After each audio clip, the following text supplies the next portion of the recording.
Je vais inviter l'évangéliste de ce soir à venir prêcher. Il y a peut-être quelqu'un qui connaît le frère Yannick ici un peu plus que beaucoup d'autres. Je vais dire que c'est moi, parce que ça fait longtemps qu'on se connaît. Et j'ai vraiment vu comment le Seigneur l'a changé, le Seigneur l'a transformé. Et c'est sûr que souvent, souvent tu vas voir par exemple ton frère, tu vas te dire que regarde où est-il aujourd'hui. Peut-être la plupart d'entre vous, vous êtes venus à l'église et vous l'avez vu, le premier jour que vous êtes arrivé, vous avez vu comment il était directement en train de courir. Au départ, peut-être vous avez cru qu'il était fou. Mais après, vous avez compris qu'il aime beaucoup le Seigneur. Et le truc, c'est que vous voyez comme ça, là, vous vous dites que peut-être qu'il a commencé comme ça, mais non. Il a commencé aussi peut-être comme vous. Peut-être qu'au début, il se posait des questions. Peut-être qu'il se demandait vraiment si ce qu'il est en train de faire vaut vraiment la peine. Mais j'ai vu comment progressivement il a complètement changé, il s'est complètement devenu au Seigneur. Il a dit que rien ne lui appartient, tout appartient maintenant au Seigneur. Et je l'aime vraiment beaucoup. Je sais que le Seigneur peut faire un travail extraordinaire avec lui. Et je sais que certains d'entre nous souvent vont regarder les défauts de nos frères et de nos sœurs. Et si vous voulez chercher les défauts, vous allez en trouver. Vous allez en trouver sur lui, vous allez en trouver sur moi. Et moi, je trouve des défauts sur moi, j'en trouve des tas.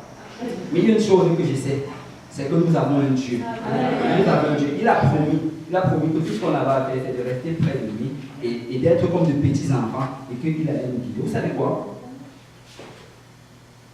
Un petit enfant de 8 ans, s'il y a le feu dehors, il ne peut pas sortir. Impossible. S'il arrive à l'âge de 20 ans, il décide de sortir, on ne peut rien faire pour lui. Mais s'il a 8 ans et qu'il y a le feu dehors, il ne peut pas. Même s'il veut sortir, son père va dire, tu t'assois ici et tu ne bouges pas. S'il force même, son père va le frapper, il va rester là. Et c'est pour ça que le Seigneur dit qu'il veut qu'on vienne vers lui comme de petits enfants. Venir vers lui comme de petits enfants, ça veut dire être très humble. Tu viens avec humilité, comme un enfant de 8 ans, et tu dis, Seigneur, si je fais quelque chose qui n'est pas en accord avec toi, si tu dois me frapper, frappe-moi. Frappe-moi, mais ne me laisse pas aller sous le feu. Et chacun d'entre nous aujourd'hui, nous avons des défauts, nous avons des fautes. Et je vous encourage vraiment à ne pas regarder vers vos défauts et vos fautes. Parce que dans tous les cas, l'essentiel c'est qu'on soit au pied du Seigneur. C'est le Seigneur qui va nous garder, c'est le Seigneur qui va nous transformer. J'ai vu comment le Seigneur a transformé le frère Yannick. J'ai vu comment le Seigneur l'a gardé. Le Seigneur l'a amené en ce jour. En ce jour aussi, il est en train de servir le Seigneur. Il fait vraiment un travail exceptionnel. Amen. Alors si le frère Yannick peut s'avancer.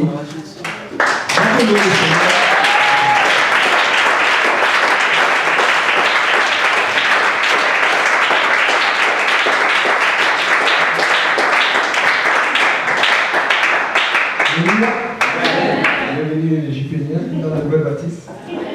Je suis autant heureux que vous. On va chanter rapidement, d'accord? Il y a une chanson que j'ai écoutée dernièrement, qui vous a été inspirée par le frère Sèche, et je voulais chanter sur vous. Merci Jésus pour la croix. Merci Jésus. Merci Jésus. Merci Jésus.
Mais aujourd'hui, je voulais prêcher un peu plus que d'habitude, mais je vais raccourcir ça rapidement. Merci au pasteur Lionel Kanguet d'avoir permis de prêcher sur la chaire des Chimoniens. Hier, quand il m'a appelé pour prêcher, je vous assure que je ne l'attendais pas du tout là, parce que j'avais un programme public. On était sur la route pour aller à la frontière, et c'est quand on avait déposé Maxime, Stéphane, Saint-Brice pour aller acheter la viande. On a la vidéo, on l'a gagné. Et l'autre me dit que tu prêches, je dis ok, je vous assure. Et c'est là où j'ai réalisé quelque chose que je n'avais pas réalisé. Moi, j'aime beaucoup plus enseigner. Parce qu'enseigner, tu connais bien la matière et tout. Mais prêcher, tu peux aller chercher la face de Dieu. Je ne dis pas que pour enseigner, jamais je peux chercher la face de Dieu, mais ça m'a pris beaucoup de temps, beaucoup de souffrance. Pour arriver au niveau de connaissance et à l'aptitude d'enseignement que j'ai eu, ça m'a pris beaucoup d'épreuves. Mais en plus de ça, quelqu'un qui prêche souvent, ne savait pas. Parce que tu vas apporter la parole à l'homme de Dieu, aux enfants de Dieu. Mais le diable n'est pas content pour cela. Et des fois, la journée, la veille, demandez à Saint-Fils. Hier, là, ça frôlait l'irritation à la maison. Alors que tout allait bien. Et finalement, j'ai cassé un détail que j'ai mis dessus. Ça veut dire que non, tu prêches de moi, c'est pas ça. Donc, je voulais compris beaucoup pour le frère, parce que vous ne savez pas, c'est pas facile. Des fois, vous pensez que telle personne a prêché, telle personne, non. La prédication, là, c'est tout un acte, c'est un sacrifice. Et ça prend beaucoup. Donc quand vous le voyez faire ça le vendredi, tous les jours, là, tous les vendredis, écoutez, c'est quelque chose et je crois que parce que quand il dit souvent que prêcher la France, je préfère les études. Parce que l'étude, tu connais ta matière et Dieu t'enseigne par l'étude, il te donne tellement, et l'Esprit de Dieu te dirige par l'étude. Parce que Dieu est tellement atteint la personne. La prédication de Dieu, en général, il est équipé par l'enseignement. Donc, prions, j'avais vraiment ça à cœur. Donc, regardez. On va lire, on va aller dans la lecture maintenant parce que comme je le dis il y a peu de temps. 1 Corinthiens chapitre 3, versets 10 à 15.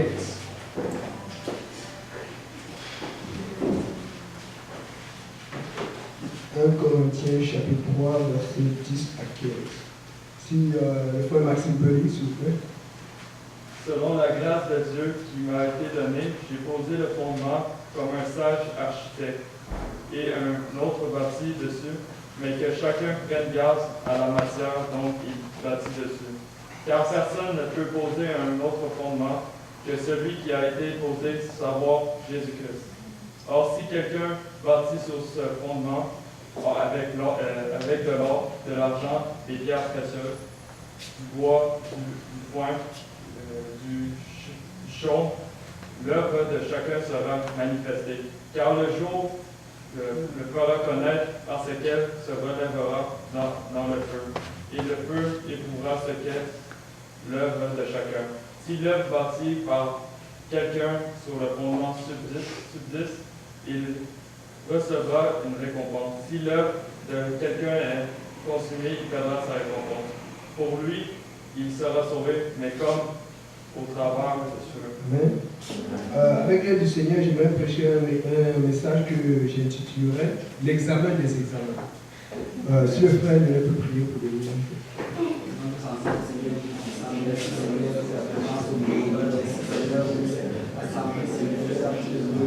Merci mon Dieu, mon roi, pour l'homme de Dieu, tu as demandé au Seigneur avec la parole de Dieu, mon roi. Seigneur, nous parlons à chacun de nos situations, Seigneur, le point de le frère, Seigneur, afin Seigneur, de délivre cette parole, dès que tu as mis, Seigneur, dans ton cœur, je prie, Seigneur, que chacun d'entre nous, afin que nous soyons prêts à la recevoir, Seigneur, qu'on n'ait pas besoin en Dieu ici, Papa, mais qu'on la reçoive comme une parole vénale, Seigneur, afin, Seigneur, qu'elle ait, Seigneur, un effet dans notre vie, Seigneur, et produire des fruits qui vont nous mener, Seigneur, jusqu'à la vie éternelle. C'est avec action de grâce que nous avons prié au nom de Jésus. Vous pouvez vous asseoir. Qui aime les examens ici? Qui aime faire passer les examens? Ah, ok, je pense qu'on est pareil. Parce que l'examen, ça donne beaucoup de stress. Même les gens qui savaient faire rater le service de jeudi à la donc, quand tu fais un examen et que tu sens que tu n'as pas bien, qu'est-ce que tu penses? Tu aimerais, la première chose c'est quoi? Tu l'as tapé le soir. Et ce qui est sur l'examen, c'est que tu vois un gars là, il a bien fait son examen. On lui dit, tu as dit la question telle là, et parfois tu écoutes parce que tu as demandé que tu avais fait cela. Donc il n'a pas son petit que ouais. et démoraliser en maison. Et des fois, après, il y a ce qui a même raté. Donc, nous avons tous peur des examens. N'est-ce pas? Mais pour être stressé par l'examen, en fait, il y a plusieurs raisons. Des fois, c'est parce que la plupart du temps, c'est parce qu'on n'est pas prêt. D'accord? La possibilité, on va dire la vérité. La plupart du temps, c'est parce qu'on n'est pas prêt. Mais il y a aussi des fois, on a étudié, mais on n'est pas très sûr. On n'a pas bien étudié. D'accord? Il y a des fois, on a étudié, mais on pense trop à la chance. Mais il y a des gens ici là, il a bien fait son examen. Oh, mais le diable. Oh, mais tu ne sais pas. On est trop négatif. Il faut que tu l'expliques. Il y a des fois, on n'a pas étudié les bons chapitres. Tu as étudié toute la nuit. Après, on te dit que non, le professeur avait dit qu'il fallait se faire les thèmes de son. Ouais, tu fais les derniers examens, tu vois. Et puis, pendant qu'on fait les examens, tu vois comment ton année coule. Ça, tu dis que vous comprenez? Tu n'as pas étudié à apprendre. C'est aussi une raison. Ben, il y a aussi des fois, on est stressé parce que on va tricher. Vous savez ce que c'est que tricher, non? Les passés disent, ça m'arrive souvent. Le conseil dit que bon, c'est une feuille avec des formules. Toi, tu fais deux feuilles, une feuille, ou tu fais une feuille, tu écris au bout ou de l'autre côté quand on est dessus. C'est la deux feuilles. Et là, tu serais cette émotion, je vais dire, hé, j'avais pas vu, tiens, le gars, c'est vraiment c'était distrait. Je pense qu'il y a beaucoup qui se reconnaissent là. Amen. C'est ça. Donc, en parlant des tricheurs, parce que ça, c'est aussi un film, j'ai fait une recherche. J'ai trouvé qu'une enquête menée par CBC Radio-Canada révèle que plus de 7000 étudiants universitaires ont été pris à tricher en 2011-2012. Dis à ton voisin, c'est beaucoup. Or, selon les experts, les tricheurs seraient beaucoup plus nombreux. Et en fait, ce sont ceux qu'on a pu attraper, où il y a d'autres qui ont admis. Donc, plus de 15 000 étudiants universitaires de 11 institutions au Canada y ont participé au sondage. Et pas moins de 53% ont admis avoir triché. On dit ceux qui ont admis. Vous savez que c'est la chose qu'on a dit. Si 53% ont admis avoir triché, combien de pourcents n'ont pas admis? On va dire aussi, il faut faire attention. Dieu va tout dévoiler. Donc, et puis, lors d'un devoir ou d'un travail universitaire, 18% ont dit avoir triché lors des examens. Et c'est un phénomène répandu. À tel point qu'un ancien étudiant en commerce ayant vécu l'anonymat dit avoir payé $100 pour qu'un rédacteur écrive une dissertation à sa place. C'est grave, hein? C'est quand j'avais lu ce truc-là que j'ai compris que les gens payent même que les dissertations. Je savais que tu peux voir quelqu'un pour t'aider, mais il y a des gens qui restent à la maison, qui ne font rien. Beaucoup d'universités ici à Montréal. Et puis ils payent des gens pour faire le devoir à leur place. Et ils ont le diplôme. Je suis allé sur le site, il y a un qui dit, je suis allé sur ce site Kijiji et j'ai simplement écrit aide au devoir. Et le nom est arrivé.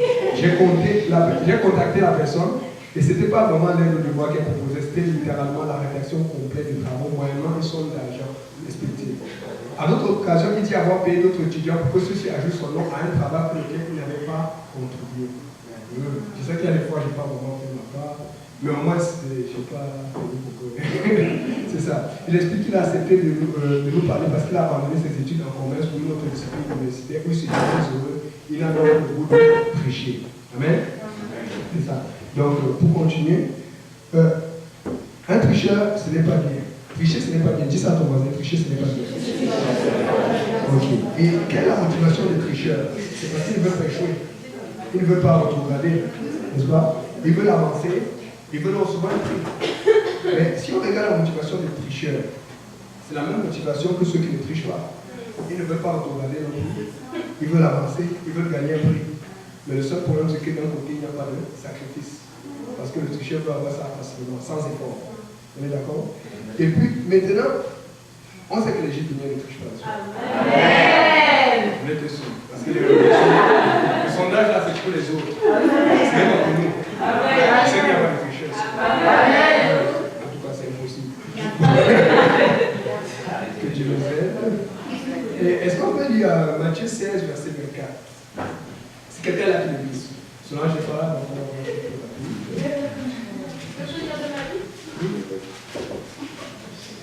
Alors, il dit à ses disciples, si quelqu'un veut venir après moi, qu'il renonce à soi-même et qu'il charge sa croix et me suive. Amen. Donc, vous avez vu qu'il n'y a pas de réussite sans porter la croix, surtout dans le domaine spirituel. Et en plus, c'est exigé dans le domaine spirituel. Tu ne peux pas avoir un bon résultat sans travailler pour cela. D'accord? On a le frère Ousmane, qui est très costaud, n'est-ce pas? Très musclé. Je ne sais pas si quelqu'un a vu sa photo Facebook. Les Facebookers, arrêtez. Il y a quelqu'un qui a vu sa photo sur Facebook. C'est femme. Il est commandé comme ça sur Facebook. Moi, lui a demandé, c'est une photo qui n'est pas assez toi longtemps. Il m'a dit, qu'est-ce qui se passe avant et après? Finalement, j'ai eu la réponse, je crois, c'est avant-hier. Il m'a dit qu'il a fait beaucoup de musculation. Mais ça, c'est fort. Il a mangé des protéines et tout cela. Donc, c'est pas qu'il s'est levé le matin et jusqu'à avec moi. Parce que la méthode, là, tu ne triches pas. Tu es obligé de travailler. Donc, il y a des tricheries qu'on peut faire, il y a des tricheries qu'on peut faire.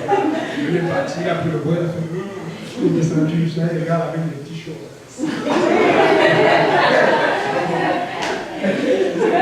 Je vous épargne les détails.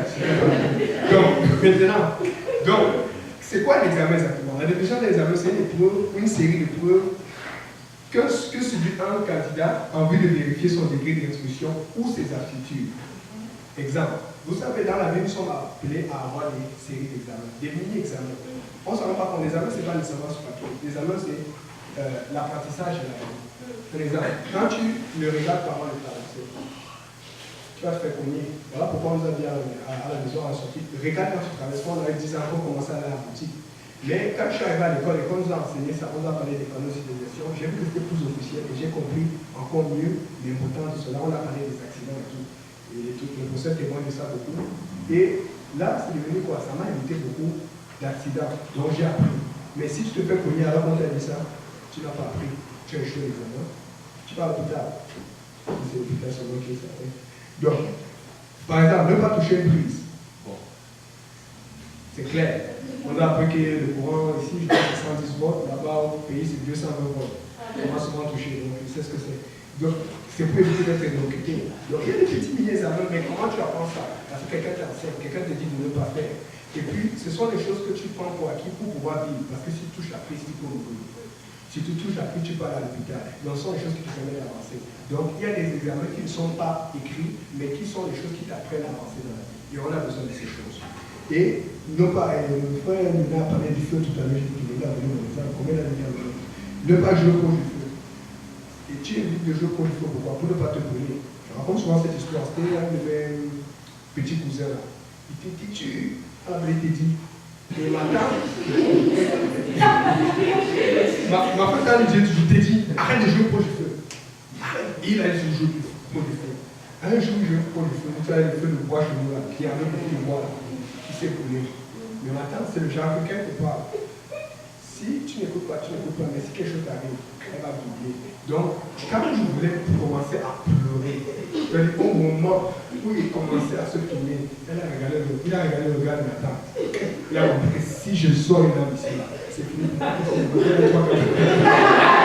qu'est-ce qu'il a fait? Il a dit, c'est comme un réflexe, les enfants, ils apprennent. Il a passé tout un examen. Au lieu de pleurer, il a fait.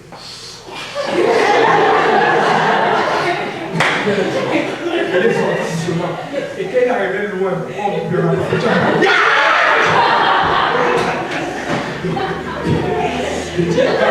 Mais ce qui est sûr, c'est que sa mère était vraiment touchée à les enfants là, il a passé le temps. Pas mal de fois. Donc c'est très important. Maintenant, pour nous, on a un autre examen. Pour ceux qui n'aiment pas le monde, qui aiment Dieu, ça nous va comment? Des gibinières. Parce que quand tu n'aimes pas le monde et que tu aimes Dieu, tu ne peux qu'être un gibinière. Ça, c'est notre examen que nous allons passer. Et je vais donner des petits exemples rapides. Vous vous rappelez Abraham, quand il a été appelé, Dieu lui a dit quoi? Sors de ta maison, laisse toute ta famille, prends juste ta femme. Il a pris qui? L'homme. Et on a dit que oui, Abraham a obéi, on dit et il prie. Et ça, c'est une obéissance partielle. Mais dans le monde, on va dire que il a quand même fait non. Mais dans le spirituel, il n'y a pas d'obéissance partielle avec Dieu. Une obéissance partielle, c'est une désobéissance à Dieu. C'est très important. Oui, Dieu est patient. Mais quand Dieu est patient, c'est parce qu'il est patient pour que tu fasses ce qu'il t'a demandé de faire. C'est très important. Après Abraham, il y a la sécheresse en Égypte.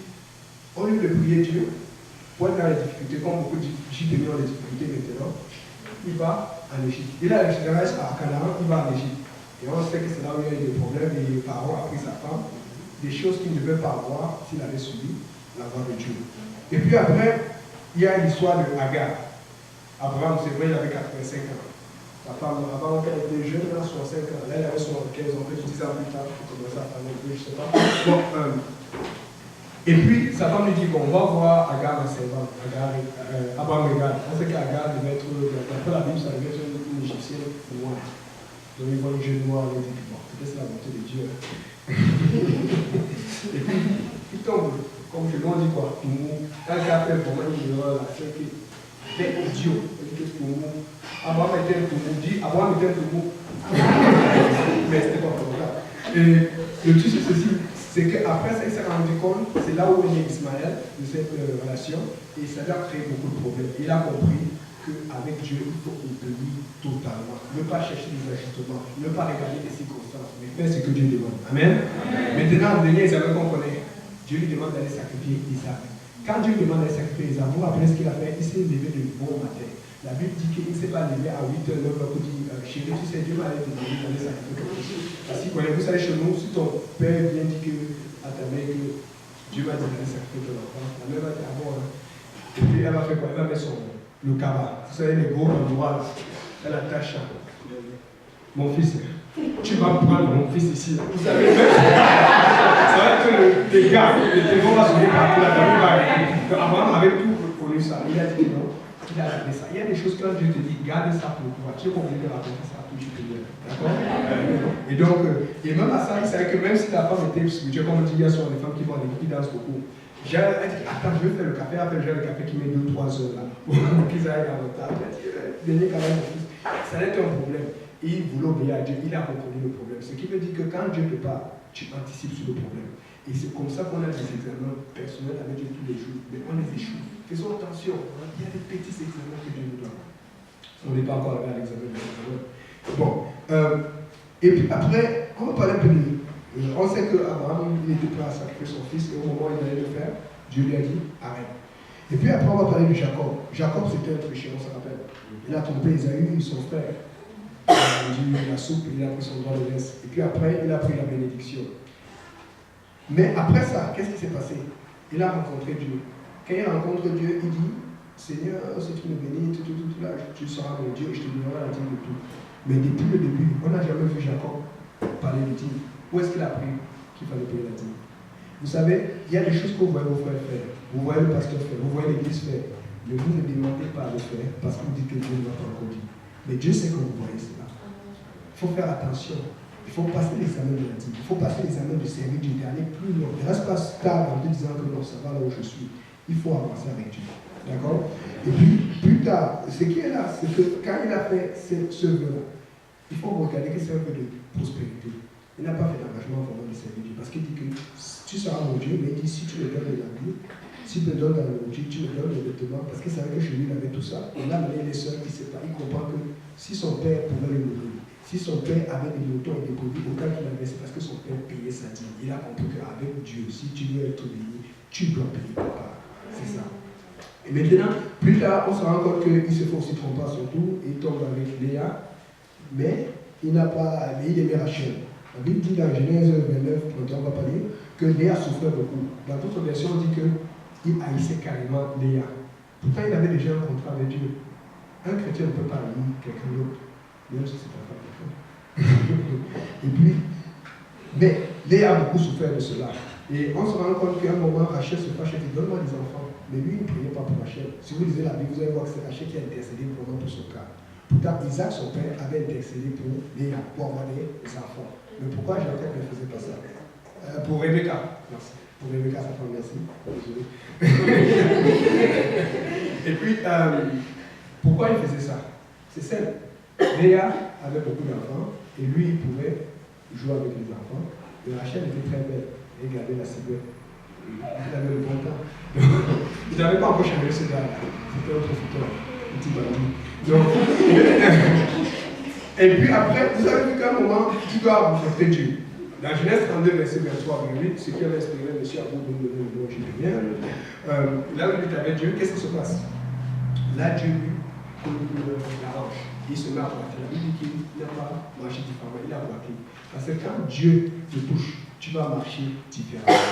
Mais il y a des gens que Dieu touche, ils marchent encore plus vite. Je ne sais pas si Dieu l'a vraiment touché, mais il faut savoir. Et un prédicateur dit ceci, que quand Dieu te touche, c'est un peu comme quand un camion 53 pieds écrase quelqu'un.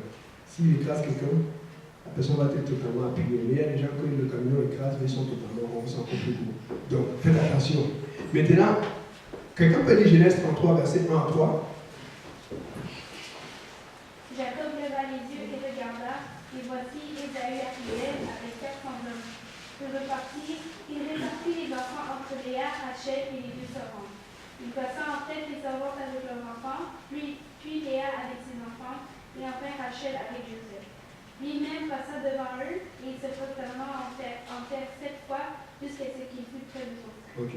Vous voyez, il a reparti parce qu'il avait fait une première répartition. Et il disait quoi à sa famille? Si vous lisez 31-32, pour ceux qui lisent Genèse, il avait dit quoi? Si vous voyez mon frère, dis-lui que je reviens en arrière, ton serviteur, pour le toucher avec des canons. Ça veut dire que son idée c'était quoi? Rester en arrière. Il savait que son frère venait avoir 400 personnes.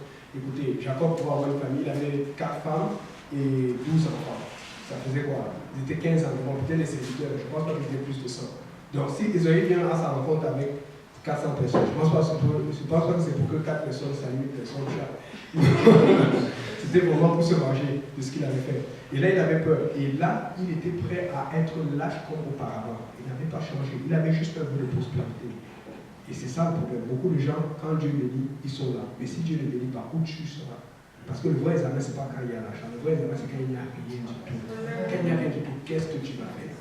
C'est ça. Donc maintenant, la Bible dit qu'après ça, lui-même, quand il a lutté avec Dieu, il est passé en avant. Il a fait la répartition encore, il a mis 7 euros de plus, Rachel en arrière, pour que si jamais il me reste un dernier volontaire, c'est que ce soit elle qui ait le plus de chances de s'en sortir avec son fils. Mais lui-même, il est passé en avant. Et la Bible dit au verset 4 qu'ils se sont embrassés et Dieu a arrangé les choses.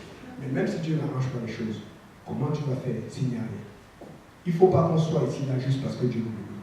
Il faut qu'on soit ici parce que Dieu est Dieu, parce qu'il est digne de louange, parce qu'il est digne de gloire. C'est très important. D'accord? C'est un examen qu'il faut passer. Bon. Maintenant, il a reçu l'examen. Et on va lire, quelqu'un peut lire Apocalypse 20, verset 12 et 15. Verset 12 à 15, s'il vous plaît. Là, on va rentrer dans le plein.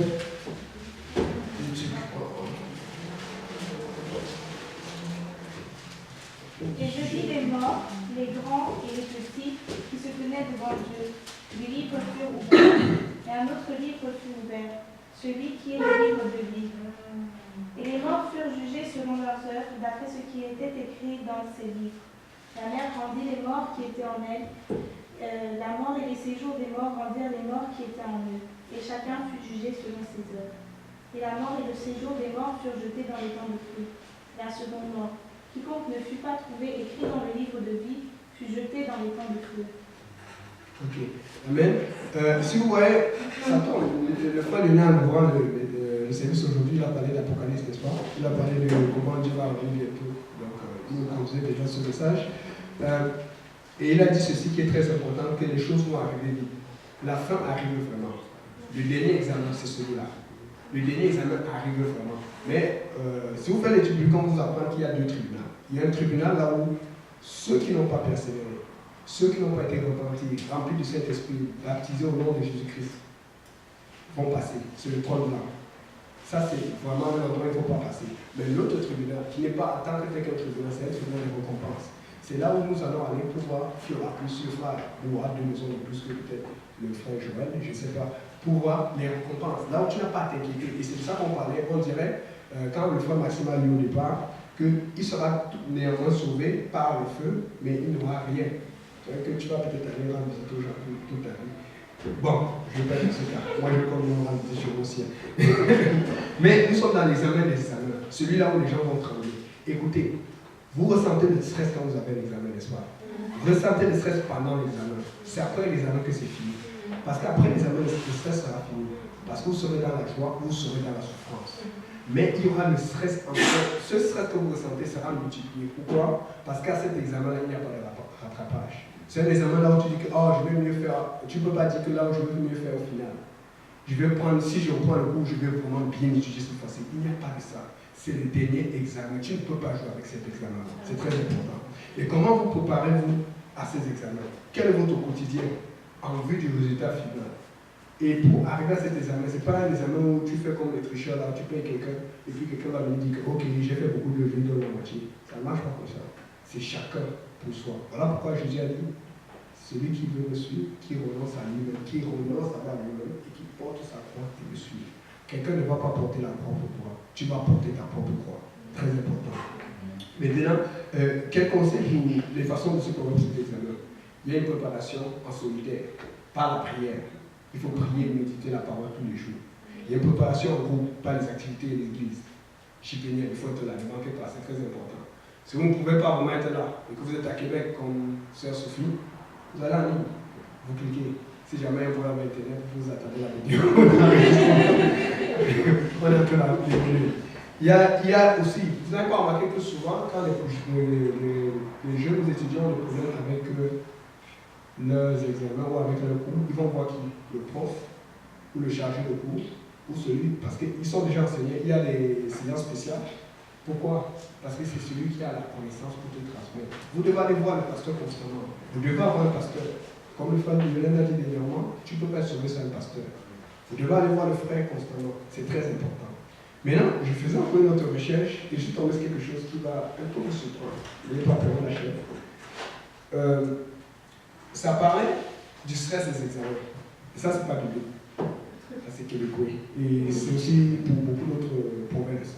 Ça donnait 8 conseils, mais j'ai retenu ça parce que le dernier conseil, c'est par rapport à le jour de l'examen. Mais le jour de l'examen, on n'aura plus rien à faire. On n'a pas besoin de 8 conseils.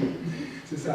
Le premier conseil, ça dit n'attends pas la dernière minute quand tu prépares l'examen. Si c'est vrai dans le charme, c'est aussi vrai dans le spirituel. N'attendez pas quand vous attendez les montées un peu pro, puis tu prends ton livre, tu commences à lire, tu commences à chercher ton parent.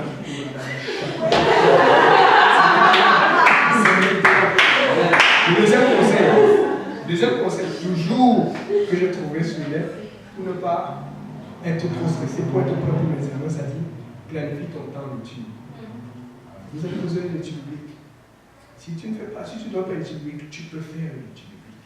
Tu as besoin d'être enseigné. Mais il y a des gens qui connaissent déjà la Bible de A à Z. Parce que moi-même, je pensais que je connaissais la Bible de A à Z. Mais avant que je ne vienne dans l'église Matrix, je ne connaissais rien. Je me suis rendu compte qu'en fait, j'avais beaucoup lu, j'avais telle histoire, je connaissais des telles histoires, mais je n'avais pas vraiment de cumul, c'est-à-dire que de connaissances pour pouvoir élaborer des choses sur le plan du salut, sur comment on fait connaître quelqu'un. Il faut que tu fasses une étude, quelqu'un t'enseigne, que tu reçoives et que aussi tu donnes à ton tour. Troisième conseil, pense santé. Et quand il dit pense santé, regardez ce qu'il dit. Il dit des études ont démontré que les élèves qui prennent le temps de faire des exercices et bien manger réussissent mieux leurs examens. Voilà pourquoi on fait des activités de soccer.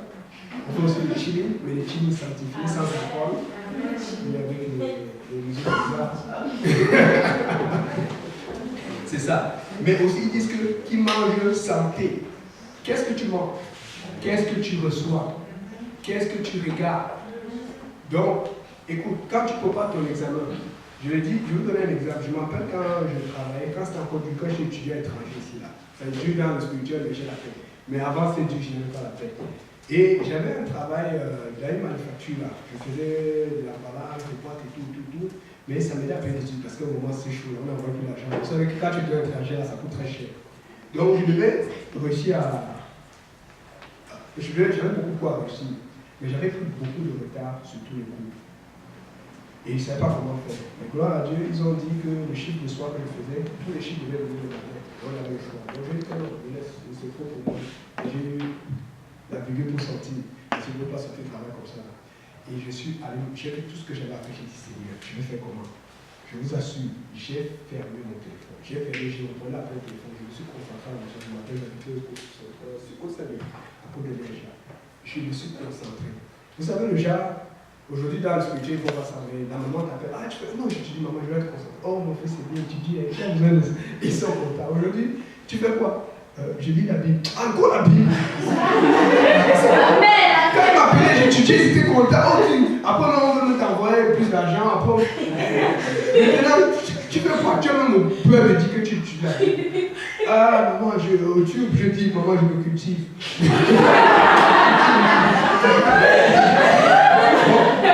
Manger santé. Et je vous assure, j'ai coupé beaucoup de choses. J'avais toutes les bases chrétiennes, je lisais souvent la Bible et tout, mais j'étais encore un bon péché. Mais toujours est-il que j'ai coupé sur beaucoup de choses pour pouvoir être concentré. Je n'avais pas le temps de la Bible, j'avais la Bible, je fermais. Et quand je les note, tu sais, quand tu es au ciel, les gens, là, tu regardes le petit un peu le niveau. Oui, c'est toi. Quatrième conseil, exerce-toi. Ça dit, demande un modèle d'examen à ton professeur. S'il n'en a pas, crée ton propre modèle. Réponds aux questions avec d'autres élèves et donnez-vous mutuellement une note. Demandez à Stéphane, quand on a les devoirs du propre, c'est vrai qu'on est souvent en retard, mais on étudie dans la voiture, c'est mieux de rien avant. Je vous assure, la plupart des choses qu'on reprend pendant l'examen, c'est appris pendant les 20 minutes qu'on fait le trajet dans la voiture. Parce que ça donne. C'est-à-dire que quelqu'un reprend la réponse, c'est incroyable. Ça aide. Spirituellement, ça marche. Si tu vois la façon dont tu te concentres pour préparer un examen dans la terre ou à l'école, et tu ne te prépares pas aussi sérieusement pour préparer l'examen des examens, tu ne vas pas y arriver. Parce que quand tu ne le fais pas comme il faut, dans le naturel, tu n'as pas les résultats. Pourquoi tu vas avoir les résultats si tu ne le fais pas comme il faut dans le spirituel? Soyons honnêtes. Maintenant, une autre, détends-toi. Essaie des techniques de relaxation. Sans que les gens vont aimer ça. Pense au stress que tu ressens et écris des pensées stressantes qui te viennent à l'esprit. Quand tu as une pensée stressante, remplace-la par une pensée positive. Amen. Amen. Voilà pourquoi des fois, ça ne va pas. Le diable t'attaque, ça ne marche pas. Oui, tu es découragé. Oui, oh, c'est quoi cette nouvelle église? On est obligé de courir tout le temps. Tu dis ennemi, tu penses me démotiver. Mais moi, je te dis, je viens au nom de l'Éternel. Tu dois tomber. Il faut prophétiser sur toi. Il faut positiver. Maintenant, sixième conseil, visualise ta réussite. Amen. Il y a des gens qui sont là, ok, on va faire quoi? Ils sont ok, on va faire. Écoute, il faut tout voir réussir. De toute façon, moi je me vois au ciel. Je ne sais pas pour vous là. Moi je vois beaucoup de gens venir voir Jésus. Moi je dis toujours, je vais aller voir Jésus jamais. Il y aura tellement de gens qui vont venir voir Jésus que peut-être des fois, il faut encore un nouveau. C'est ça. Visualise ta réussite. Prophétise sur ta vie. Vois-toi au ciel. C'est très important. Septième conseil, le dernier. Parle à quelqu'un. Toujours pour réussir l'examen. C'est-à-dire, si ton stress ne diminue pas, parle à quelqu'un à qui tu as confiance. Que ce soit un membre de ta famille, un enseignant, un conseiller scolaire ou un ami. Cela t'aidera à permettre à remettre les choses en perspective. Et on sait que dans le spirituel, tu as besoin de parler à un frère très proche, une soeur très proche, un pasteur ou un ancien de l'église. Vous ne pouvez pas rester garder les choses, vous allez exploser. Vous savez, c'est ça, c'est montré scientifiquement. Vous savez que c'est pour ça que les hommes meurent plus vite que les femmes. Ce n'est pas parce qu'ils travaillent sur les muscles. C'est parce qu'ils gardent beaucoup de choses. Vous savez, scientifiquement, c'est prouvé. Les femmes pleurent beaucoup. Une femme, dès que tu dis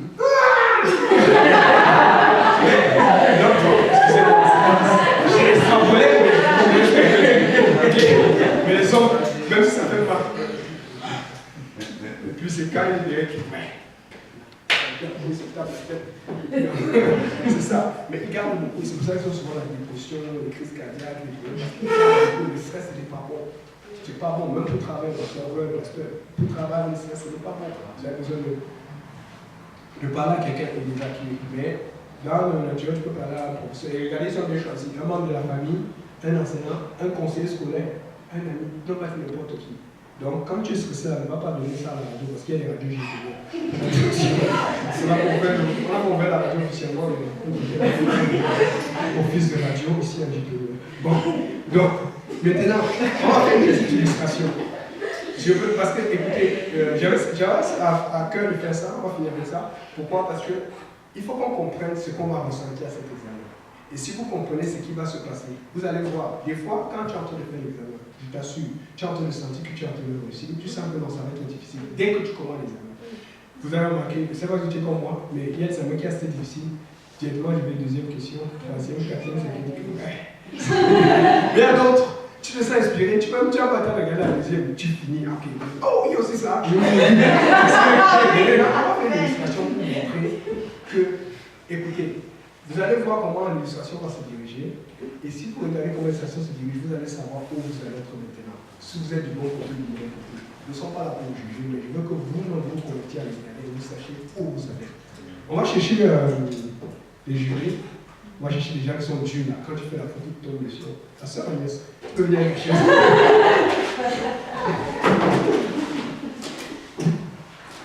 Il ne reste pas beaucoup de temps. Apporte ta chaise. Ici, là. Moi, je cherche 3 jours.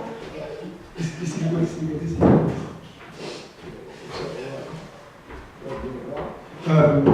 Qui est très dur là? Seul le métal, voilà. Cette chaise, rapidement, prends le métal. Je vais chercher un métal.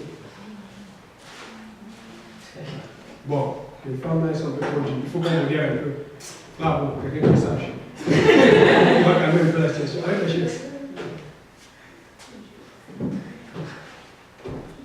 Maintenant, quelqu'un peut mettre juste une chaise ici là pour l'accuser. L'accusé va s'asseoir ici comme ça. Ouais, juste ici là. On va appeler. J'ai choisi d'appeler 5 accusés. On va voir ce qui va se passer. On va faire un mini procès. J'espère que tout le monde est prêt. Amen. Ok, bon. La première accusée va se faire représenter par quelqu'un parce qu'elle n'est pas là. Mais j'avais trop de choses sur elle, je ne pouvais pas laisser passer. Donc on va appeler Solange Djembou. Il faut la remplacer. On va prendre son ami de longue date qui connaît tout sur elle. Becky, si vous voulez vous asseoir. On va. Écoutez, quand je vais vous demander quel est le verdict, vous me dites seulement pourquoi, non, d'accord? C'est juste avoir un verdict. Mais je veux que les autres comprennent un peu quelle est la tendance. Bon, selon mes recherches, j'ai appris que votre ami sera arrêté. J'ai fait l'avocat de l'Éternel. L'Éternel est là, il est sur le trône de la grâce. C'est lui. J'ai appris que votre ami sera arrivé à l'église pour rappeler le jour où elle a reçu le Saint-Esprit. Un vendredi. Tu te rappelles quoi? Ok. Deuxième question. Tu te rappelles qu'elle était à l'église pour un moment et puis elle est partie? Ok. Et puis, tu te rappelles qu'elle est partie pour des raisons qui étaient plus ou moins bonnes? Pas très bonnes. Donc, si on s'arrêtait là, qu'est-ce que ça veut dire? Coupable ou non coupable? Devant Dieu. Soit le Seigneur. Vous hésitez? Soit cela nous avait laissé, hein. Elle écoute, mais elle nous avait laissé.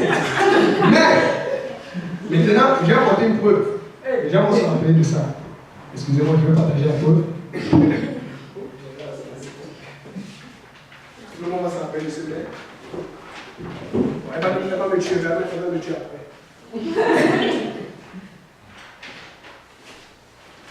C'est juste pour nous faire réfléchir, d'accord? Peut-être 2 personnes en même temps. Ok, j'ai mis rapidement. Ça, c'est un mail qui date du 18 février 2013. On se rappelle quand Solange était à mon pouvoir. Le Seigneur lui a permis de passer par des épreuves. Je vais lire. Coucou, je suis si heureuse de vous écrire. Elle écrit pas à tout le monde. Parce qu'elle était tellement éloignée qu'elle a senti que, wow, si elle n'écrit pas là, on a parlé de quoi comme conseil, il faut entrer en contact avec les autres. J'ai tellement à vous dire, je ne sais pas où commencer. Et ces messages étaient longs, je vous rappelle. Donc, on va pas. J'ai mis la partie qu'on va lire. Ce qu'on va lire, c'est la partie qui est en gras, arrière plus grand. Sinon, on ne va pas s'en sortir. D'accord? Je continue. Mais si j'écris encore mes longs emails, vous n'allez même pas lire. Parce qu'avant, ça avait écrit des longs, pas un peu longs, très longs. Vous vous rappelez? Vous vous souvenez? Et puis, bon, je vais citer les points les plus importants. Ces 3 derniers jours n'ont pas été faciles. J'ai eu beaucoup de batailles, beaucoup de cauchemars, où je me voyais mort ou attaché pour mourir. Tous les jours, je me levais en pleurant parce que je n'arrivais pas à ouvrir les yeux et je pensais que j'étais réellement mort. Je suis entré en jeu et je vous témoigne que le Seigneur est au contrôle. Lorsque je priais, je disais, Lord, this is not your battle, this is yours. Maman n'arrêtait pas de se fâcher contre un ci ou un ça. Ma soeur aussi. On a eu une discussion sur l'accord car on trouvait que les Camerounais étudiants ici au Burundi vivaient trop. Attention à l'accord. Elle et moi avons commencé à parler d'accord. Je lui ai montré au Proverbe 23. Mais elle s'appuyait toujours sur le fait que Dieu ait changé l'eau en vin et que Dieu n'est pas un Dieu de confusion. Sinon, la Bible, en passant, Dieu a changé l'eau en jus de raisin, pas en vin. Pas vin alcoolisé, vin juif, jus de raisin. C'est le vin, dit jus de raisin au vinaigre. Comme je prends tout littéralement dans la Bible, je devais aussi savoir que le vin, c'est le vin. Ensuite, maman est entrée dans la conversation et disait que même si moi j'ai changé, je ne dois pas essayer de changer les autres. Qu'elle trouve effectivement que je juge tout le monde, que je veux toujours montrer que je connais plus, qu'on ne veut pas faire de fête sans alcool. Quand on ne peut pas faire le fête sans alcool, on peut, parce qu'on fait souvent la fête le soir, que c'est impossible. Et là, et j'ai seulement commencé à pleurer, je suis allé à ma chambre. Maintenant, pour finir, et aussi, elle finit, l'autre partie en bas en gras là, parce qu'elle regardait toutes les vidéos qu'on mettait, elle s'est rendue compte, quand elle était éloignée, elle s'est rendue compte combien elle avait besoin de Dieu. Mais vous vous rappelez, quand souvent j'ai revenu, c'était plus la même. Amen. Elle a totalement changé. Regardez son commentaire ici aussi. Est-ce que j'ai bien vu Madame Audrey Boulon? Elle parle de ma petite soeur. Parce qu'à un moment, ma soeur ne venait pas à l'église, mais des fois, elle venait. Mais ce jour-là, le Saint-Esprit est tellement fort que même ma fille a couru à l'église. Ainsi que les autres amis en train d'adorer hier soir. Et merci Seigneur Jésus, oulala, j'ai vu les vidéos d'hier soir, là, j'étais juste comme, wow, je voyais tout le monde, personne n'a changé. Amen. L'autre, vous me manquez trop là, sérieux. Oulala, je vous laisse avant d'arriver à mon contact. Que le Seigneur Jésus vous bénisse. Mais la phrase juste en haut, regardez, elle dit, ah, mais attendez, vous lisez ça? Est-ce que j'ai bien vu que mon frère Stéphane a pu couper ses cheveux? Vous pouvez le dire. Donc ça veut dire qu'avant, monsieur Stéphane avait des problèmes de cheveux, vous voyez qu'il a passé des vidéos. Et ça, c'est une déclaration de 2013. Amen. Donc elle regardait tous les détails dans les vidéos. Vous pensez que les gens ne voient pas les détails, mais les gens voient les détails. Les gens sont vraiment aptes à regarder tous les petits détails. Parce que nous avons des Dieu pour ça. Nous ne disons pas tout, mais nous voyons beaucoup. Mais sachez cela, ce que vous voyez, Dieu le voit. Donc maintenant, après le changement de cela, comment vous allez la déclarer? Coupable ou non coupable?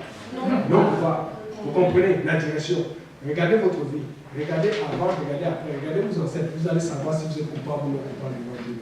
Parce que Dieu peut arriver à tout moment. Merci mademoiselle Vicky. La deuxième, ça va pas être très long. Mademoiselle Agla. Si vous voulez bien vous asseoir.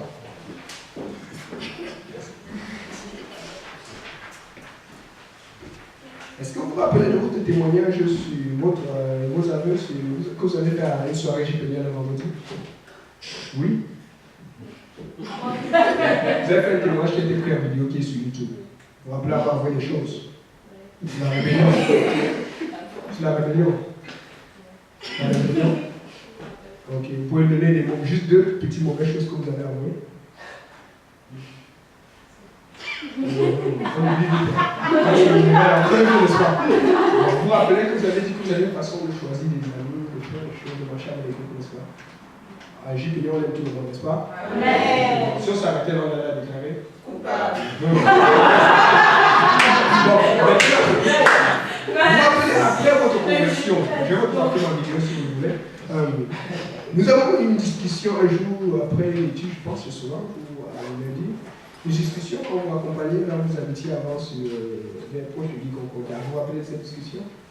Est-ce que vous pouvez donner des détails sur cette discussion? Hein? Nous sommes devant la cour. Les gens vous savent. Et vous avez discuté à.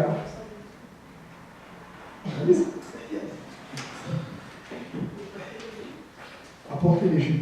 Mais qu'est-ce qui se passe avec vous maintenant?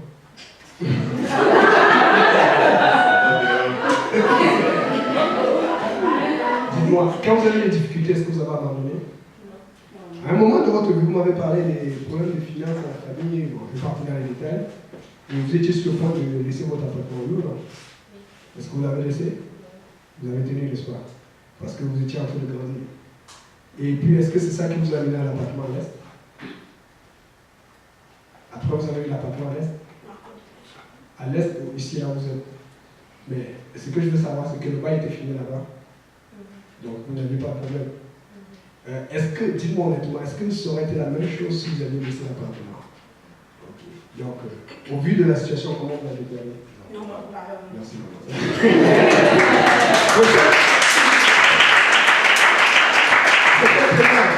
Mademoiselle, merci, docteur.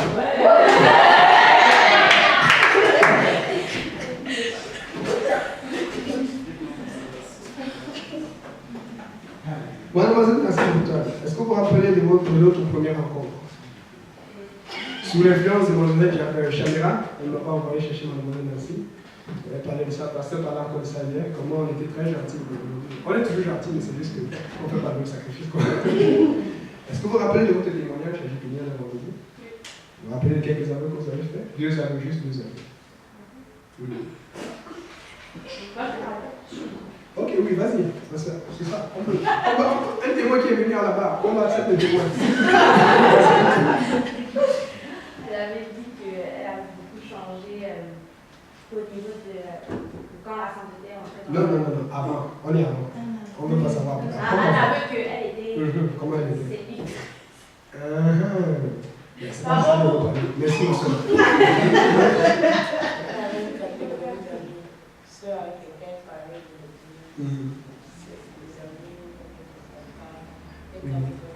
Vous vous rappelez la partie, elle a dit qu'il y a des enfants qui venaient tout le temps l'écouter, elle n'est pas.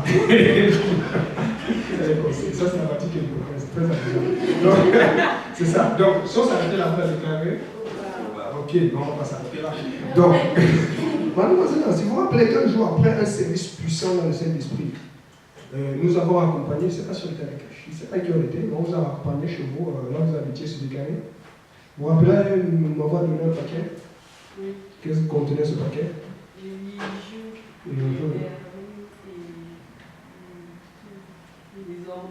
Est-ce que vous m'avez jeté le paquet ou c'est comme si de me le donner?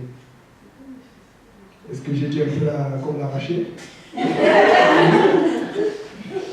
Et depuis que vous avez donné ce paquet, est-ce que vous avez recherché à le avoir? Non. Aujourd'hui, est-ce que vous prenez ce paquet? Non. Comment vous déclarez la couleur ou pas?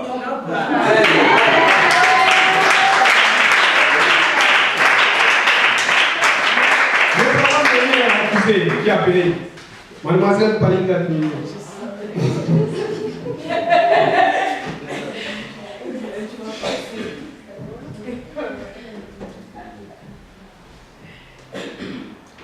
Mademoiselle Palinga, bonjour.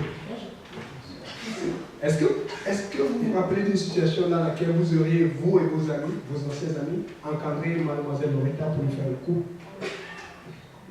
Est-ce que vous pourriez nous raconter? Dis-toi, vous entendez. Je la connaissais depuis dans le monde en fait et j'étais pas gentille quand j'étais au monde. J'étais pas gentille mais je savais que j'avais un côté fragile, du coup je m'entourais toujours des gens qui étaient assez forts. Du coup j'avais des amis martiniquais, guadeloupéens qui aimaient se battre. Et là, juste un jour, je sentais que j'avais un club.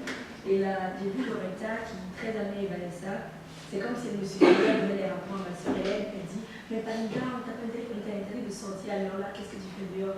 Et là, j'ai pris très mal parce que j'étais avec mes copines. Et là, j'ai dit à mes copines, voilà, elle m'a parlé comme ça. Mais bon, elle s'est excusée, après on laisse passer, mais mes copines ne voulaient pas laisser passer. Du coup, on l'a enfermée dans une chambre sale.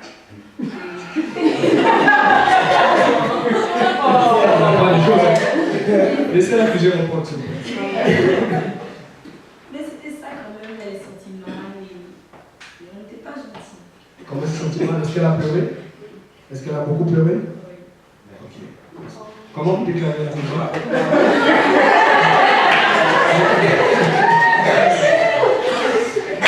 Maintenant, j'ai deux autres situations à propos.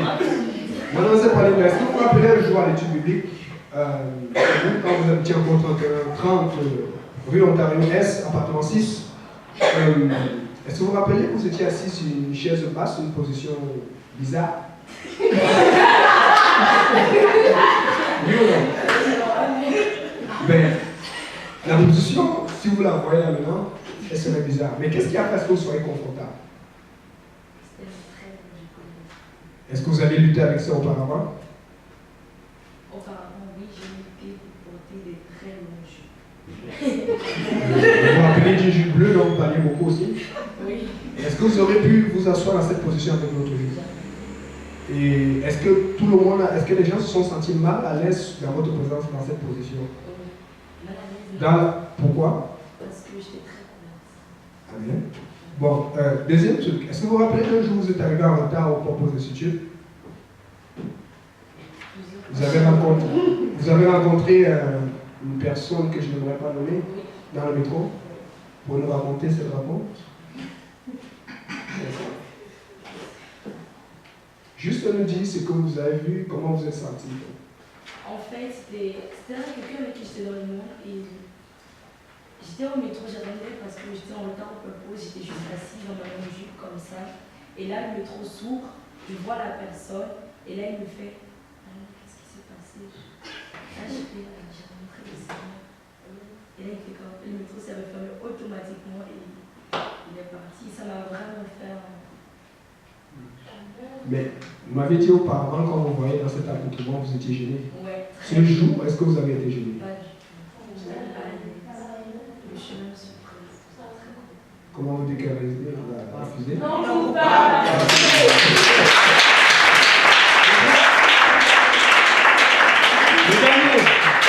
Le dernier, mais non le moindre, Monsieur Stéphane Rapi.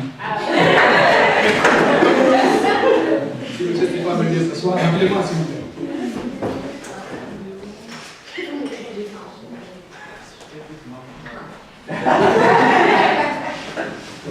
Monsieur Stéphane, est-ce que vous vous rappelez de votre passé où vous jouez beaucoup de jeux vidéo? Est-ce que vous vous rappelez de votre passé où vous avez eu beaucoup d'amis non convenables? Vous avez des amis masculins? Ok. Est-ce que vous pouvez donner deux autres défauts que vous aviez dans le temps? J'étais beaucoup égocentrique et j'aimerais prendre tout le monde autour de moi. C'était l'un de mes défauts aussi. Les cheveux.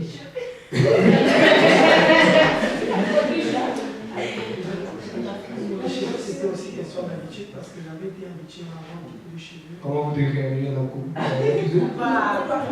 va continuer. Est-ce que vous vous rappelez qu'après votre conversion, votre baptême, vous avez souvent eu l'appel et le rappel d'une jeune demoiselle? Il y avait beaucoup de tentations, oui ou non? Est-ce que vous avez su combattre la tentation? Mais est-ce que vous êtes passé à l'acte?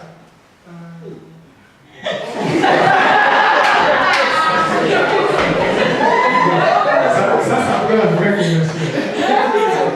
Ça après la vraie conversion, après la maison. Je ne vais pas rentrer comme la maison, après je chante à taper. Non, parce qu'il y a conversion et conversion, et moi je chante pas à taper. Ça, je vois savoir ce qui s'est passé. Bon, maintenant c'est ça que je parle. Est-ce que vous vous rappelez alors de ce premier jour où vous avez dormi chez moi à la maison? Est-ce que vous vous rappelez des moments de pensée que vous aviez? Quelle était la différence entre quand vous étiez dehors et quand vous étiez avec nous? Quand j'étais dehors et que j'avais ces pensées, premièrement, il n'y avait personne autour de moi pour pouvoir avoir un petit coup d'œil là. Et puis j'étais chez moi aussi, donc c'était un peu plus facile. Mais quand je suis arrivé à la maison directement, je pouvais avoir ces pensées, mais le fait que vous soyez à la maison déjà, je ne pouvais plus faire du n'importe quoi. Et le fait de rester avec vous m'a beaucoup fortifié. Surtout avec Abou, parce que le matin, je dormais avec Abou. Et tous les matins, quand je me levais, quand je me levais le matin, je voyais Abou se lever très tôt. Puis il se couvrait, là, il priait. Je ne parvenais même pas encore prier, même 10 minutes. Le simple fait de le voir beaucoup prier tous les matins comme ça, du fait qu'il soit parti, c'est resté en moi. Est-ce que vous avez eu des problèmes de famille avec votre mère, votre père, Oui, beaucoup, constamment. Est-ce que vous avez des problèmes? Vous avez dû arrêter vos études pendant un moment à cause de cela? Oui, beaucoup. Est-ce qu'en faisant confiance à Dieu, vous avez réussi à reprendre vos études? Bien sûr. Par la main de Dieu? Comment vous déclarez l'accusé?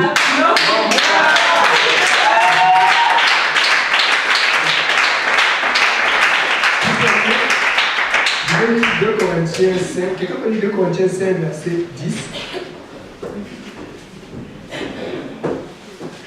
Oui, merci. On va applaudir pour les...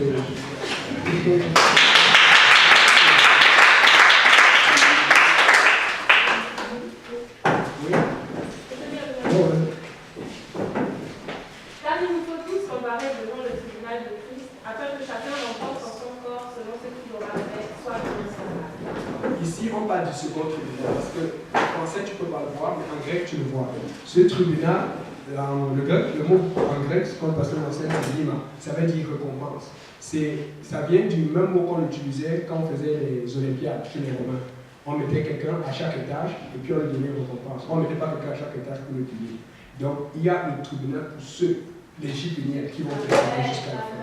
Et ça, ce n'est pas un problème. Ça, c'est un examen, un mini-examen. Ce n'est pas l'examen parce que nous sommes déjà sauvés. L'examen, c'est le 30 ans. Mais regardez, la lecture que j'ai lue au départ, quand on a lu au départ, c'était au sujet de différentes choses. Il y aura le bois, il y aura le foin, il y aura l'or. Quand tu mets le foin au feu, on a parlé du feu, ça brûle très rapidement. Quand tu mets le bois au feu, ça met un peu plus de temps pour brûler. Mais quand tu mets l'or au feu, qu'est-ce que ça fait? Ça se purifie. Maintenant, toi, regarde ton rapport au Seigneur. Comment est-ce qu'il est ton œuvre aujourd'hui? C'est très important. Pour passer cet examen, l'examen des examens. La première chose à faire, c'est de se repentir, de se faire baptiser par l'immersion au nom de Jésus-Christ, d'être rempli du Saint-Esprit avec l'évidence du parler à l'âme, et puis de persévérer dans la parole de Dieu. Si tu ne fais pas ça, il n'y a pas d'autre façon de passer l'examen. Parce qu'on a vu que l'un des problèmes pour lequel on ne se pas l'examen, c'est qu'on étudie la mauvaise matière.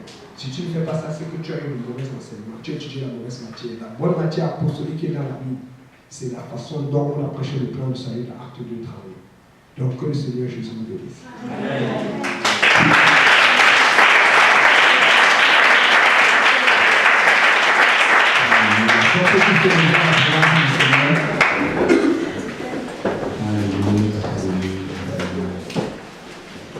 Je sais qu'on n'est pas avancé dans le temps, mais on va quand même prendre le temps de permettre au Seigneur de travailler tout ce qu'on a reçu aujourd'hui. Amen. Et si tu prends la main de ton voisin et tu dis, tu vas m'aider pendant qu'on va passer cet examen. Et une fille avec une fille, un garçon avec un garçon, si on peut s'avancer, on va prendre le temps.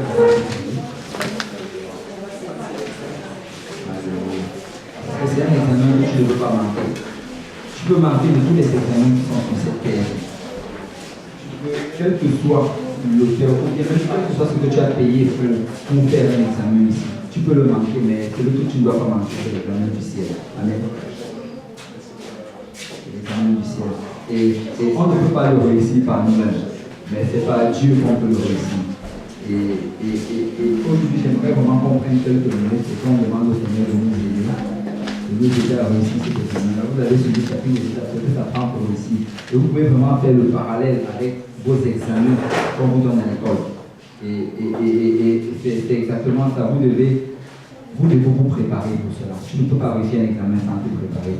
Et on le dit même souvent quand quelqu'un, je l'ai dit tout à l'heure, quand quelqu'un demande une requête de prière pour son examen, on lui demande est-ce que tu t'es préparé? Parce que le Seigneur demande à ce qu'on se prépare. Et on doit se préparer pour son retour, parce que son retour est imminent. On doit se préparer, on doit vraiment se discipliner. Vous savez, le mot disciple, en fait, c'est un synonyme du mot élève. Et un disciple, en fait, on demande d'être un disciple de Christ, soit un élève de Christ. C'est-à-dire, tu prends le temps que tu vas prendre pour lire la parole de Dieu, tu la prends pour la lire. Le temps que tu dois prendre pour prier, tu la prends pour prier. Le temps que tu dois prendre pour venir dans la maison du Seigneur, pour écouter la parole du Seigneur, tu la prends pour le faire. Et tu le mets avant les autres. Il a dit chercher premièrement le royaume et la justice. Parce que laisse-moi te dire que si le Seigneur revient maintenant, quelle que soit la quantité de diplômes que tu as, ça va te servir à rien. Ça va te servir absolument à rien. Donc, c'est d'abord le Seigneur. D'abord le Seigneur. Cet examen-là en premier. Et on va prier pour que le Seigneur tourne nos cœurs, afin que nos cœurs se dirigent vers lui. Et que nos cœurs se dirigent vers cet examen-là qui passe avant tout autre. Parce que nous voulons que le Seigneur nous prenne. Pourquoi on fait tout ceci? C'est juste pour l'enlèvement. Vous savez, on est content de venir louer, adorer le Seigneur, faire tout cela, mais on veut le louer dans la nouvelle Jérusalem. Nous voulons le louer là-bas. Et on ne veut pas faire tout ceci et après se retrouver à perdre, parce que ça n'aurait servi finalement à rien. Ça n'aurait servi à rien. Alors on va mettre tout de l'autre côté pour réussir cet examen. Amen. Amen. Prions tous ensemble. Seigneur, je te prie. Merci, Père Céleste, pour ta parole, Seigneur. Merci de nous avoir parlé, Seigneur, aujourd'hui, Papa. Merci d'avoir rejoint, Seigneur. Nous priorités, Seigneur, dans le bon ordre, Papa. Seigneur, merci, Papa, parce que tu as touché, Seigneur, dans chacune des choses qu'on combat présentement, Papa. Seigneur, on a mis certaines choses, Seigneur, devant toi, Papa. Nous avons mis certaines choses devant toi, parce que nous avons fait des idoles, Papa. Peut-être qu'elles ne sont pas des statues, Papa, mais Seigneur, des choses du monde, Papa, qu'on décide, Seigneur, de mettre, Seigneur, à l'avant de toi, Papa. C'est l'idolâtrie, Papa. Nous le reconnaissons aujourd'hui, Papa. Et Seigneur, nous demandons, Seigneur, d'être là pour chacune de ces choses, Papa. Et nous te demandons pardon, Seigneur, pour cela, Seigneur. Pardonne-nous, mon Dieu, d'avoir mis, Seigneur, l'école, Seigneur, devant toi, Papa. Pardonne-nous d'avoir mis, Seigneur, le travail, Seigneur, devant toi, Papa. Pardonne-nous d'avoir pris, Seigneur, mettre nos familles, Seigneur, ou bien mettre nos amis, Seigneur, devant toi, Papa. Pardonne-nous d'avoir mis, Seigneur, le confort, Seigneur, devant toi, Papa. Pardonne-nous, mon Dieu, mon roi. Nous reconnaissons chacune de ces choses, Papa. Seigneur, toi, tu t'es donné pour nous, Seigneur. Seigneur, tu ne t'es pas donné à rabais, Seigneur, mais tu as payé le grand prix, Seigneur, pour nous, Papa. Et nous voulons aujourd'hui, Seigneur, ne pas faire les choses à moitié, Papa. Nous voulons tout honneur, Seigneur, devant toi. Pardonne-nous, Seigneur. Consulte, Seigneur.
Au nom de Jésus. Au nom de Jésus. Amen. Ça se bat le nom de Jésus.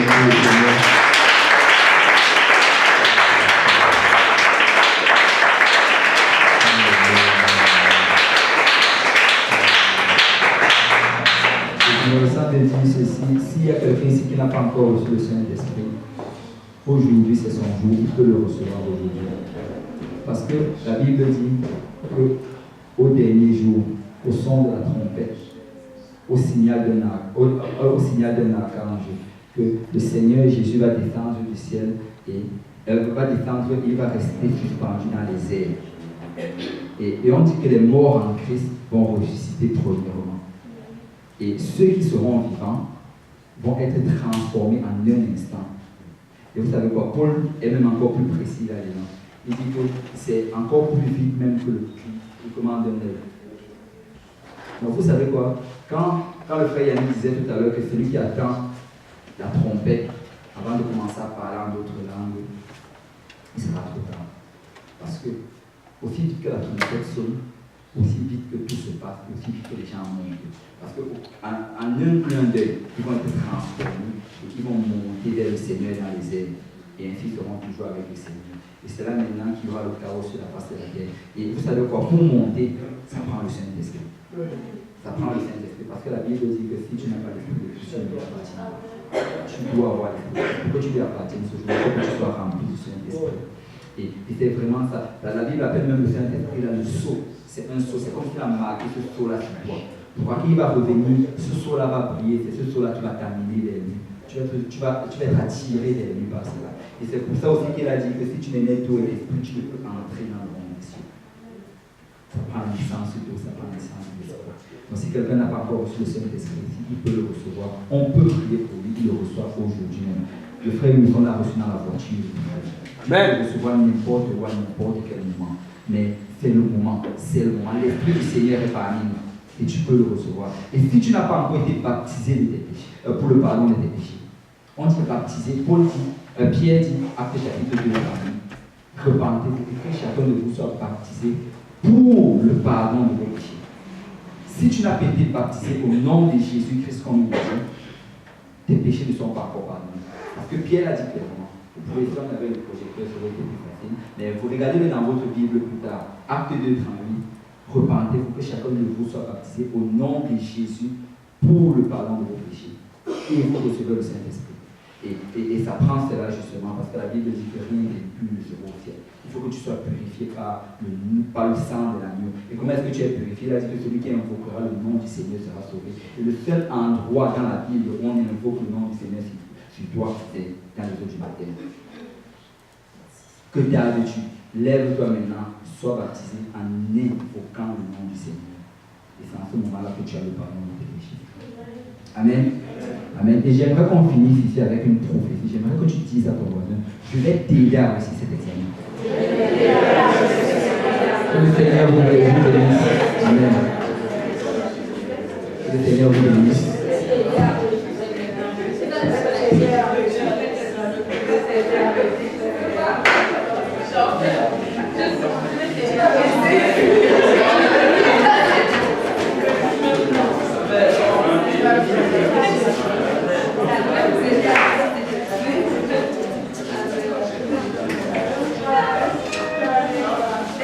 Oh,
Espagne, on est vraiment malade.